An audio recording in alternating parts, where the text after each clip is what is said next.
तो कलीसिया आज हम परमेश्वर के वचन से सीखते हैं आज जैसे पौलुस कहता है कि परमेश्वर के वचन को अपने हृदय में अधिकाई से बसने दो।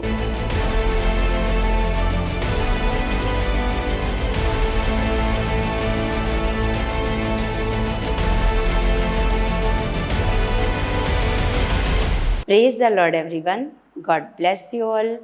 परमेश्वर आप सबको बहुत सारी बरकतें और आशीषें दे यीशु के नाम से। आप सारे परमेश्वर में बढ़ते जाओ और परमेश्वर की शांति आपके जीवनों में कार्य करे, परमेश्वर की बुद्धि समझ आपके जीवनों में कार्य करे। मैं ये प्रार्थना करती हूँ और विश्वास करती हूँ जो भी प्रार्थना में मैंने मांगा है सब आपके जीवन में पूरा हो चुका है यीशु के नाम से। तो कलीसिया आज हम परमेश्वर के वचन से सीखते हैं आज जैसे पौलुस कहता है कि परमेश्वर के वचन को अपने हृदय में अधिकाई से बसने दो। तो कलीसिया आज हम ये सीखते हैं कि पौलुस का ये वचन कहने का क्या मतलब है कि अपने परमेश्वर के वचन को अपने हृदय में अधिकाई से बसने दो। तो सच में कलीसिया जैसे हमने अभी संडे के दिन परमेश्वर के वचन से सीखा कि वचन क्या है। वचन एक बीज है और उसको जब हम बोते हैं तो वो क्या लेकर के आता है, वो फल लेकर के आता है ना। और वो जो बीज है कलीसिया वो कौन सी भूमि पर बोया गया है तभी ये डिपेंड करता है कि वो कितना फल लेकर के आएगा। अगर उसको अच्छा फल लाना है तो उसको ज़मीन भी कैसी चाहिए, उसको ज़मीन भी अच्छी चाहिए। तो कलीसिया जैसे हमने सीखा संडे के पवित्र वचनों में हमने देखा कि सच में हमें वचन को सुनना कितना ज़्यादा ज़रूरी है ना। क्योंकि वचन को सुनने से क्या आता है, विश्वास आता है और विश्वास के द्वारा हम अपने परमेश्वर को प्रसन्न करते हैं और विश्वास के द्वारा हमारे जीवन में बड़े बड़े सामर्थ्य के काम होते हैं ना। अगर हमारे अंदर विश्वास ही नहीं होएगा तो हम कोई भी परमेश्वर के कामों को नहीं देख पाएंगे। और ये विश्वास कैसे आएगा, ये विश्वास सुनने के द्वारा आएगा। तो कलीसिया आज हम ये देखते हैं कि पौलुस ये कहता है, जैसे हम वचन निकालकर अगर आप पढ़ोगे कुलुसियों 3:16 में लिखा है, यहाँ लिखा मसीह के वचन को अपने हृदय में अधिकाई से बसने दो और सिद्ध ज्ञान सहित एक दूसरे को सिखाओ और चिताओ और अपने अपने मन में अनुग्रह के साथ परमेश्वर के लिए भजन और स्तुति गान और आत्मिक गीत गाओ, है ना। तो यहाँ पर पौलुस के कहने का मतलब ये है कलीसिया कि अगर आपका जो हृदय है, आपका जो मन है वो परमेश्वर के वचनों से भरा रहेगा। उसको क्यों कहता है कि वो ऐसे नहीं कह रहा कि अपने हृदय को परमेश्वर के वचनों से ऐसे भरने दो, नहीं, वो कहता है अधिकाई से क्या करने दो, उस वचन को क्या करने दो, अधिकाई से अपने हृदय में वचनों को बसने दो। ऐसे नहीं कह रहा कि सिर्फ वचनों को बसने दो, नहीं, अधिकाई से। इसका मतलब है अगर आपके जीवन में, आपके हृदय में, आपके मन में परमेश्वर के वचन अधिकाई से बसेंगे तो फिर और कोई वचन को बसने की जगह ही नहीं होगी। और कोई वचन आपके जीवन में, आपके हृदयों में मतलब बस ही नहीं पाएगा। जैसे चिंता का वचन, परेशानी का वचन, हालात का वचन, है ना, बीमारी का वचन। जैसे शैतान क्या करता है, शैतान आपके हृदयों में वचन डालकर जाता है कि तू बीमार है, तू बीमार है, तू परेशान है, तू दुखी है ना, और तेरी तो किस्मत ही खराब है, तेरा तो जीवन ही अच्छा नहीं है।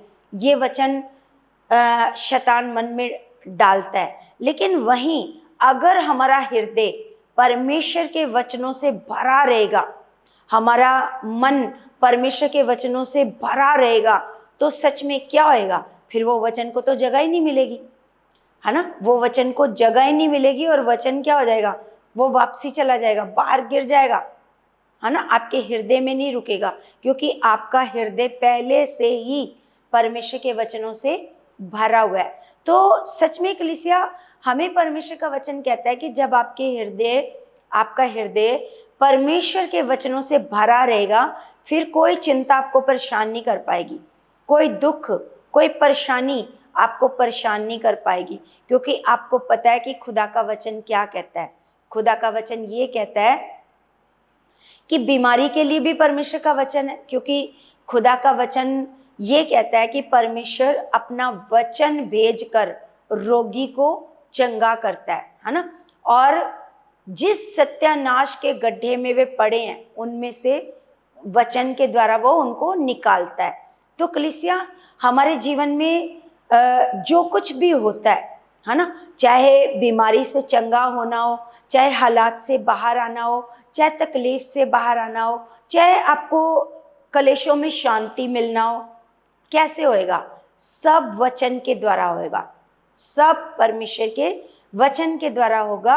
अगर आपका हृदय है ना, हृदय में वचन अधिकाई से बसा होगा, तो फिर क्या होएगा? वचन ये कहेगा तू बीमार नहीं हो सकता। क्यों? क्योंकि यीशु मसीह ने तेरे लिए मार खाई है, उसने तेरी सारी बीमारियों को अपने ऊपर लिया है और क्रूस के ऊपर उन्हें क्या कर दिया है? खत्म कर दिया है। कलीसिया, ये क्या होएगा? जब आपके अंदर वचन अधिकाई से बसा होएगा, तो वचन आपको याद दिलाएगा तू तो बीमारी में रह ही नहीं सकता। तेरी तो रिपोर्टें, कभी तेरी रिपोर्ट में बीमारी आ ही नहीं सकती, क्योंकि तेरा जो ब्लड है वो तेरे अंदर तेरा ब्लड नहीं है। अब किसका ब्लड है? अब यीशु का लहू तेरे अंदर काम कर रहा है। जब टेस्ट करवाने जाओगे तो जो ब्लड वो लेंगे डॉक्टर, तो वो आपका ब्लड थोड़ी ना होएगा, वो किसका ब्लड होएगा? वो यीशु का ब्लड होएगा। यीशु के ब्लड में कभी कोई बीमारी हो सकती है? अगर आपको ये वचन याद होगा, अधिकाई से आपका हृदय वचनों से भरा होगा, फिर आप बीमारी को कहोगे बीमारी तू मेरे लिए नहीं है, तो निकल यहां से, चल, है ना। लेकिन वहीं आपका हृदय अगर शैतान की बातों से भरा है, बीमारी से, अच्छा फलाने फलाने को ये बीमारी हुई थी, वो तो इस बीमारी में बचा ही नहीं, वो तो क्या हो गया? वो तो खत्म हो गया इस बीमारी में। आपके अंदर किसका वचन चल रहा है? ये पिता का वचन नहीं है, ये परमेश्वर का वचन नहीं है, क्योंकि परमेश्वर का वचन हमेशा धीरज देता है, हमेशा हौसला देता है, हमेशा आशा देता है, निराशा कभी नहीं देता। आपको पहचानना पड़ेगा, ये जो वचन आ रहा है, फलाना फलाना बंदा इस बीमारी से मर गया, वो बचा ही नहीं, उसको भी सेम यही बीमारी हुई थी, सेम यही लक्षण थे उसके अंदर भी, अच्छा उसको ये लक्षण थे तो उसको ये बीमारी थी, अच्छा वो मर गया। तो क्या आ रहा है मन में? किसका वचन चल रहा है? उसका वचन चलना शुरू हो गया। जब उसका वचन चलना शुरू हो जाएगा तो क्या होएगा? फिर वो अपना काम करेगा, है ना। वो वचन भी अपना काम करेगा, क्योंकि वो जंगली बीज है और जंगली बीज भी उगेगा। क्योंकि आपकी जमीन में अगर आपने खाली जगह छोड़ी हुई है, क्यों पौलुस का आज जब मैं ये वचन पढ़ रही थी ना कलीसिया, तो एकदम से मेरे मन में बहुत सारी बातें आई, सिर्फ एक ये वचन पढ़ के। जब ये मैं बाइबल पढ़ रही थी, एक वचन पढ़ के मेरे अंदर इतनी सारी बातें आ गई। क्यों पौलुस ये बात कह रहा है कि अपने परमेश्वर के वचन को अपने हृदय में अधिकाई से बसने दो? वो क्यों कह रहा है अधिकाई से बसने दो? ताकि शैतान की किसी बात की कोई जगह ही ना मिले आपके हृदय में, वो लौट जाए वापसी, है ना। जो भी बात है, डर की बात है, शक की बात है, वापसी चली जाए, आपके जीवनों में कार्य ना कर पाए। तो इसीलिए कलीसिया, अगर आपके अंदर ये विश्वास है कि सच में अगर आपके अंदर वचन है, तो वचन आपको क्या देगा? क्योंकि अभी हमने संडे की मीटिंग में यही सीखा कि वचन हमें क्या देता है? विश्वास, है ना। वचन हमें विश्वास देता है, और विश्वास जब होगा तो आप कहोगे बीमारी को टाटा, बाय बाय, तो मेरे लिए नहीं है ना। अगर वही विश्वास नहीं है तो वो बीमारी आपके जीवन में कार्य करने लगेगी, फिर वो बढ़ने लगेगी, वो बढ़ने लगेगी। तो इसीलिए कलीसिया, हमें परमेश्वर का वचन सिखाता है, हमें खुदा का वचन सिखाता है कि हमें किस प्रकार अपने परमेश्वर के वचनों को अपने हृदय में अधिकाई से बसने देना है और उसके ऊपर विश्वास करना है। अगर आपके अंदर परमेश्वर का वचन चलता है तो तुरंत आप कहोगे नहीं, ये उन लोगों के लिए होता होगा जिनके पास परमेश्वर का वचन नहीं है। मेरा हृदय वचनों से भरा पड़ा है और कभी भी कोई बीमारी, वचन कहता है कोई दुख तेरे डेरे के निकट नहीं आएगा। सच में ये खुदा का वचन है, ये उसने मेरे साथ वादा किया है, ये खुदा ने आपके साथ वादा किया है। सच में उसका कोई भी वादा बिना पूरा हुए ऐसे नहीं ऐसे रहेगा। सच में उसका हर वादा क्या होगा, पूरा होगा। सच में कलीसिया, खुदा की हर बात, हर एक प्रतिज्ञा आपके जीवन में कैसे विश्वास से पूरी होगी।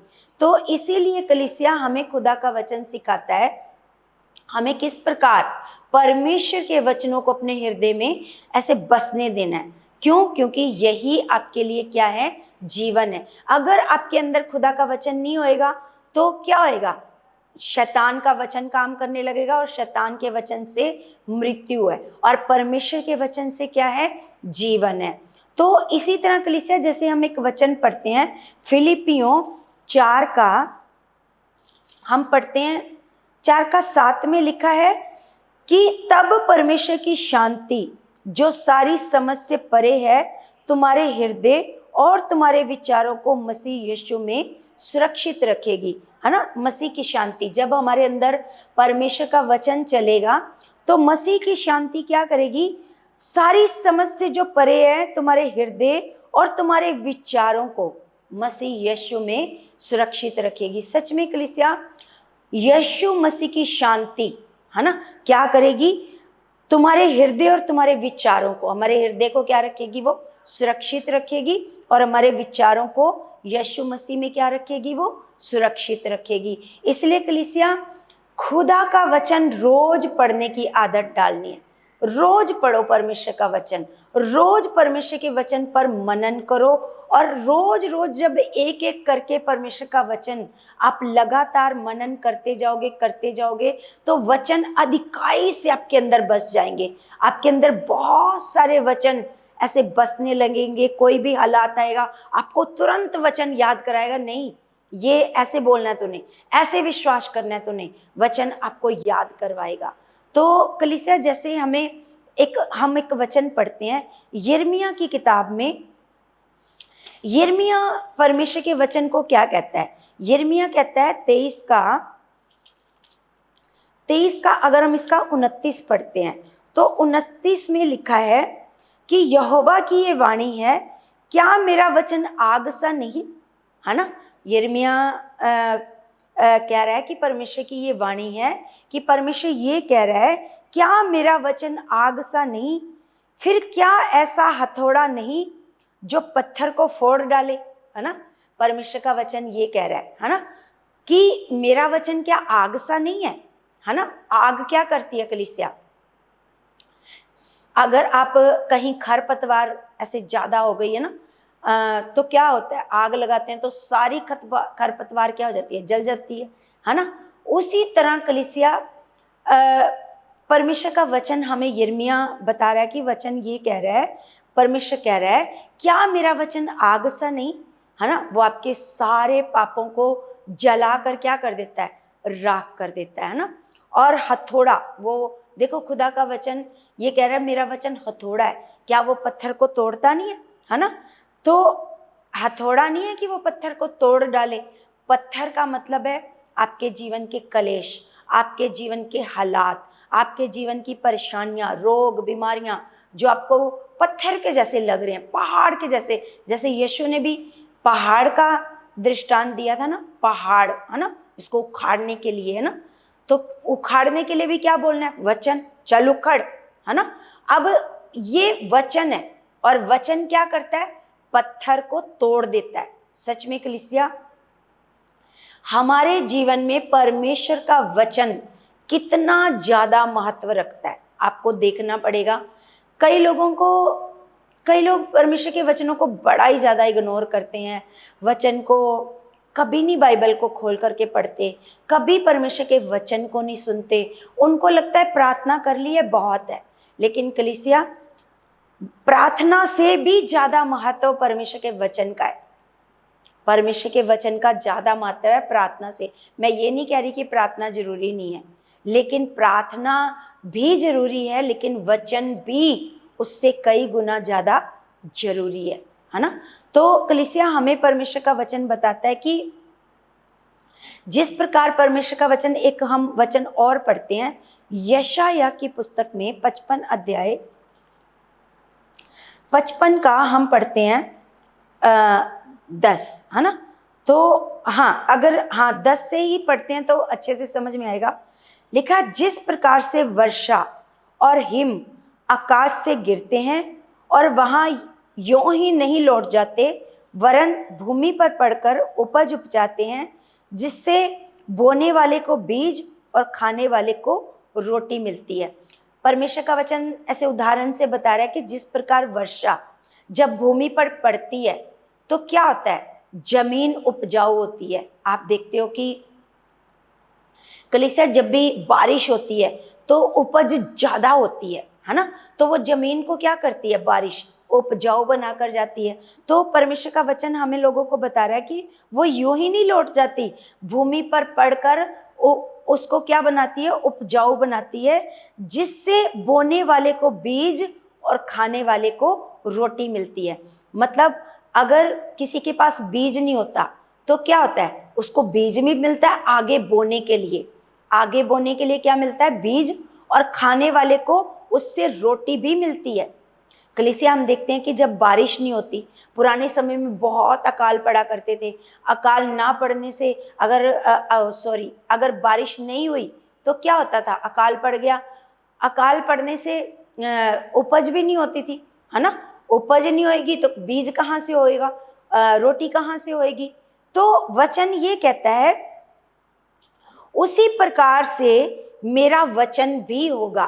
परमेश्वर का वचन क्या कह रहा है कि उसी प्रकार से क्या होगा, मेरा वचन भी होगा जो मेरे मुख से निकलता है, वह व्यर्थ ठहरकर मेरे पास ना लौटेगा। ऐसे खुदा का वचन कह रहा है, जैसे वर्षा जमीन को उपजाऊ करके जाती है, परमेश्वर का वचन कह रहा है उसी प्रकार से मेरा वचन होगा।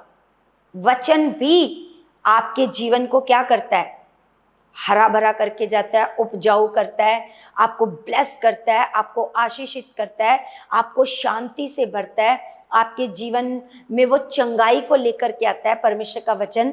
तो यहाँ पर लिखा है उसी प्रकार से मेरा वचन भी होगा जो मेरे मुख से निकलता है, वह व्यर्थ ठहरकर मेरे पास ना लौटेगा। कभी भी परमेश्वर का वचन व्यर्थ नहीं ठहरेगा। तो आगे खुदा का वचन कहता है, परंतु जो मेरी इच्छा है उसे वह पूरा करेगा, और जिस काम के लिए मैंने उसको भेजा है उसे वह सफल करेगा। यहां परमेश्वर अपने वचन को महत्व दे रहा है।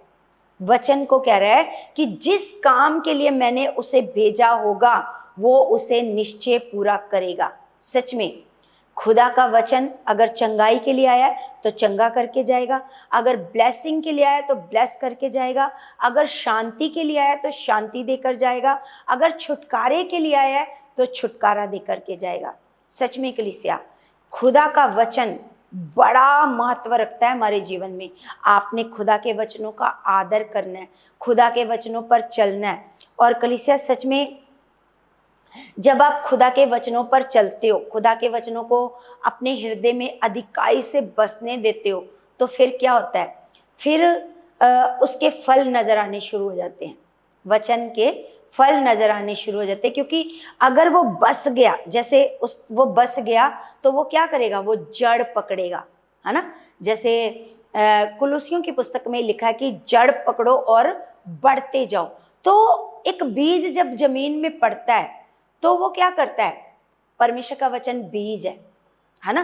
तो जब वो हमारे हृदय रूपी जमीन में बोया जाता है तो क्या होता है, वो जड़ पकड़ता है और फल लेकर के आता है।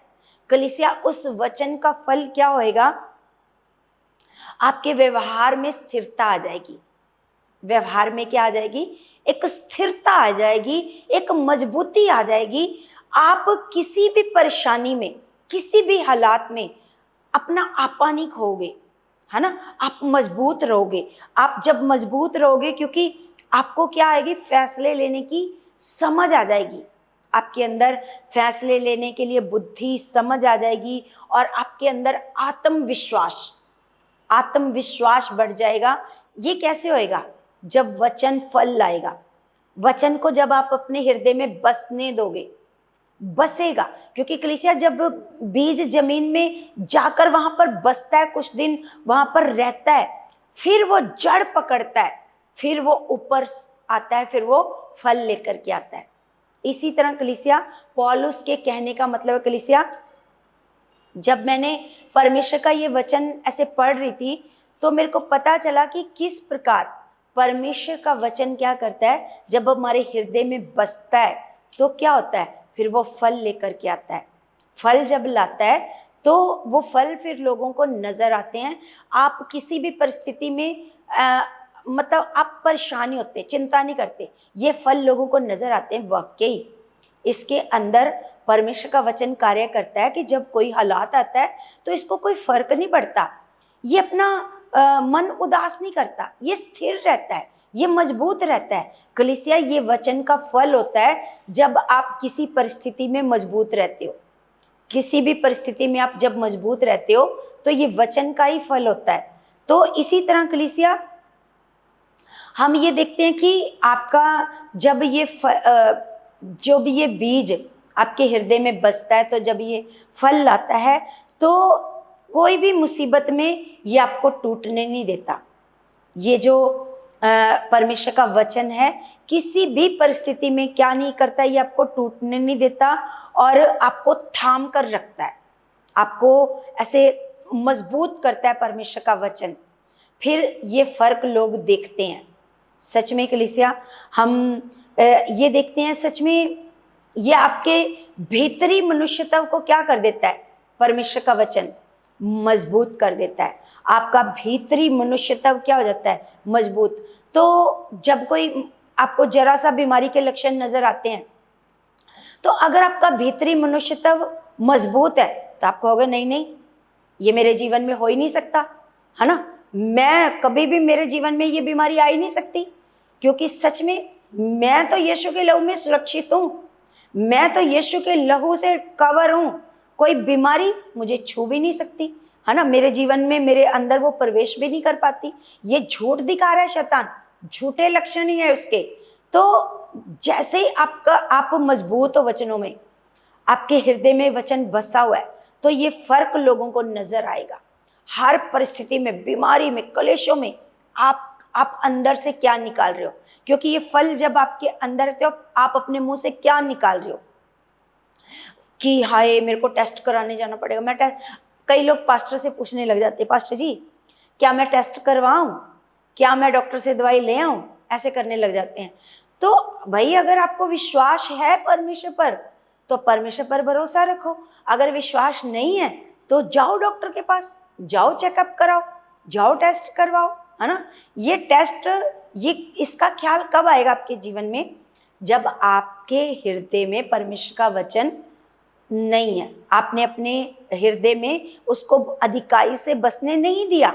जब बसने नहीं दिया तो शैतान रिपोर्ट करवाने का ख्याल डालेगा, टेस्ट करवाने का ख्याल डालेगा, हाँ जा टेस्ट करवा ले, कहीं ये बीमारी बड़ी ना हो जाए, जल्दी से इसका इलाज शुरू कर देते हैं, ना। तो अगर विश्वास है, बीमारी मेरा क्या बिगाड़ लेगी, मेरा कुछ नहीं बिगाड़ पाएगी, हालात मेरा कुछ नहीं बिगाड़ पाएगा, क्योंकि खुदा का वचन मेरे साथ है, खुदा जिंदा परमेश्वर मेरे साथ है। वो कहता है तू मत डर, मैं तेरे साथ हूं, है ना, मैं तुझे अपने धर्म में दाहिने हाथ से संभाल कर रखूंगा। तो जब उसने मेरे साथ वादा किया है कि वो मुझे संभाल कर रखेगा, किसी वस्तु से तुम्हें कोई हानि नहीं होगी, ये वचन कहता है, तो मैं तो विश्वास करता हूं, क्योंकि ये तभी होएगा ना जब आपने वचनों को अपने हृदय में अधिकाई से क्या करने दिया, बसने दिया। तो सच में कलीसिया, इसमें सबसे बड़ी बात यह है कि इसमें आप अकेले नहीं हो, परमेश्वर आपके साथ है। सच में परमेश्वर आपकी मदद करता है इन सारे कामों में, सबसे बड़ी बात ये है। तो कलीसिया, सच में जैसे आपको वचन याद करवाता है कि आप अकेले नहीं हो, है ना, आपको वचन याद करवाता है कि आप अकेले नहीं हो, बल्कि परमेश्वर कहता है मैं तेरे साथ हूं ना, मैं तुझे क्या करूंगा, मैं तुझे मजबूत करूंगा, मैं तुझे संभाल कर रखूंगा, हाँ, मैं तुझे किसी विपत्ति में, जैसे परमेश्वर का वचन कहता है ना, मैं तेरे आगे आगे चलने वाला तेरा परमेश्वर यहोवा हूं, है ना। वो इसका मतलब हमें खुदा याद करवाता है। जब आपके अंदर वचन अधिकाई से बसे होंगे तो वचन याद आएगा, अच्छा खुदा का वचन ये कह रहा है, मैं तेरे आगे आगे चलने वाला तेरा परमेश्वर यहोवा हूं, हियाब बांध, दृढ़ हो जा, मजबूत हो जा। डरने की जरूरत नहीं है। खुदा का वचन हम लोगों को क्या करता है, मजबूत, जब वो हमारे हृदय में अधिकाई से बसता है। तो इसी तरह कलीसिया, परमेश्वर का वचन क्या करता है, आपको धीरज देता है। आपको हर दिन के लिए परमेश्वर का वचन आपको बुद्धि देता है, आपको समझ देता है, ताकि आप गिरे नहीं बल्कि संभले रहें, है ना। परमेश्वर का वचन कभी नहीं चाहता कि आप गिरो, इसीलिए खुदा का वचन आपको संभालता है, आपको मजबूत करता है। इसीलिए परमेश्वर कहता है कि मैंने अपने नाम से ज्यादा महत्व किसको दिया है, वचन को। कलीसिया, ये वचन ही है जो आपके जीवन में सब काम करता है। चंगाई के लिए वचन काम करता है, आशीषों के लिए वचन काम करता है, छुटकारे के लिए वचन काम करता है, उद्धार के लिए वचन काम करता है, और परमेश्वर के साथ रिश्ता मजबूत करने के लिए वचन काम करता है। हर बात में वचन काम करता है। तो कलीसिया, आज मेरा विश्वास है कि सच में मैं प्रार्थना करती हूँ खुदा से कि खुदा आपकी आत्मिक आंखों को खोले और आपको पता चले कि हमारे हृदयों में परमेश्वर के वचनों का अधिकाई से बसना कितना ज्यादा जरूरी है। कलीसिया, सच में अगर वचन हमारे भीतर बसे रहेंगे, हमारे हृदय में बसे रहेंगे, तो सच में शैतान की कोई युक्ति आपके जीवन में पूरी नहीं हो पाएगी। वो आपको बीमार देखना चाहता है, वो आपको दुखी देखना चाहता है, वो आपको रोता हुआ देखना चाहता है, वो आपको अपना आपा खोते हुए देखना चाहता है। लेकिन खुदा आपको मजबूत करना चाहता है, और खुदा ये चाहता है कि आप खुदा के वचनों को मनन करें, उसकी सिंचाई करें। अगर आप देखो, वचन बीज बोया गया, अगर आप उसकी सिंचाई नहीं करोगे तो वो फल कैसे लाएगा। इसीलिए इस वचन की आप सिंचाई करें ताकि ये फल लेकर के आए। और सिंचाई, जैसे मैंने आपको बताया पहले, रोज एक वचन को लो और रोज एक वचन को लेकर उसको पूरा दिन मनन करते जाओ, मनन करते जाओ, मनन करते जाओ। खुदा तेरे वचन में ऐसे लिखा है, खुदावन तेरे वचन में ऐसे लिखा है, खुदावन तेरे वचन में ऐसे लिखा है। सच में जब आप एक वचन को पकड़ लोगे, वो आपके हृदय में एक एक करके आपका हृदय अधिकाई से बस जाएगा वचनों के साथ। फिर कोई हालात आपका कुछ नहीं बिगाड़ पाएगा, क्योंकि ये वचन खुद ही देख लेगा। वचन में लिखा भी, जैसे हमने यशायाह में पढ़ा, कि जिस काम के लिए मैंने वचन को भेजा होगा, है ना, उसको वो पूरा करेगा, जिस काम के लिए। और वो हर काम के लिए भेजा जाता है ना। हमें मार्गदर्शन के लिए वचन भेजा जाता है। सच में हमें अगर समझ नहीं आ रहा कौन से रास्ते पर चलना है, कैसे चलना है, क्या करना है, कैसे मेरे घर में शांति हो, कैसे मेरे बच्चों का जीवन अच्छा हो, कैसे मेरा रिश्ता अच्छा हो, कैसे मैरिड लाइफ अच्छी हो, कैसे घर में बरकत हो, कैसे शांति बनी रहे, हर चीज की समझ बुद्धि आपको मार्ग दर्शन करता है परमेश्वर का वचन। सच में कलीसिया, खुदा का वचन अगर आपके हृदय में अधिकाई से बसेगा ना, तो आप किसी विपत्ति में फंसे नहीं रहोगे, तुरंत निकल जाओगे, क्योंकि बुद्धि काम करने लगेगी, समझ काम करने लगेगी। तो कलीसिया, सच में मैं आज विश्वास करती हूँ खुदा आपके हृदयों को अपने पवित्र वचनों से भरे, और सच में आप रोज खुदा के वचनों को पढ़ो, आप वचनों को इग्नोर ना करो। सच में खुदा के वचनों को रोज पढ़ो, रोज बाइबल खोलो, रोज खुदा आपसे बात करे, रोज आप अंश अंश करके परमेश्वर में बढ़ते जाओ, परमेश्वर के स्वभाव में बढ़ते जाओ, हियाब में, दलेरी में बढ़ते जाओ, और ये सारा कुछ खुदा का वचन करेगा।